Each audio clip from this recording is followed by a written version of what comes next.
మెక్సికోలో ఘోర ప్రమాదం జరిగింది. ఒక చిన్ని ప్రైవేట్ విమానం అత్యవసరంగా ల్యాండ్ చేస్తుండగా కుప్పకూలిపోయింది. దీంతో ఒక్కసారిగా మంటలు చెలరేగాయి. క్షణాల్లో విమానం పూర్తిగా కాలిపోయింది. ప్రమాదంలో 7 ప్రాణాలు కోల్పోయారు.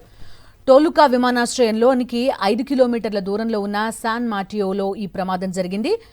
అకాపుల్కో నుంచి బయలుదేరిన ఈ విమానంలో మొత్తం 8 మంది ప్రయాణికులుండగా 2 సిబ్బంది ఉన్నారు. సాకర్ మైదానంలో ల్యాండ్ చేయడానికి ప్రయత్నిస్తుండగా ప్రమాదం జరిగినట్టు అధికారులు చెబుతున్నారు.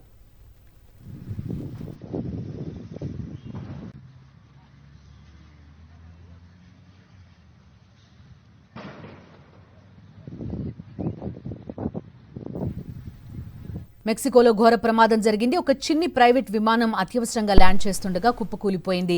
దీంతో ఒక్కసారిగా మంటలు చెలరేగాయి. క్షణాల్లో విమానం పూర్తిగా కాలిపోయింది. ప్రమాదంలో 7 ప్రాణాలు కోల్పోయారు. టోలుకా విమానాశ్రయంలోనికి 5 కిలోమీటర్ల దూరంలో ఉన్న శాన్ మాటియోలో ఈ ప్రమాదం జరిగింది. అకాపుల్కో నుంచి బయలుదేరిన ఈ విమానంలో మొత్తం 8 మంది ప్రయాణికులుండగా 2 సిబ్బంది ఉన్నారు. సాకర్ మైదానంలో ల్యాండ్ చేయడానికి ప్రయత్నిస్తుండగా ప్రమాదం జరిగినట్టు అధికారులు చెబుతున్నారు.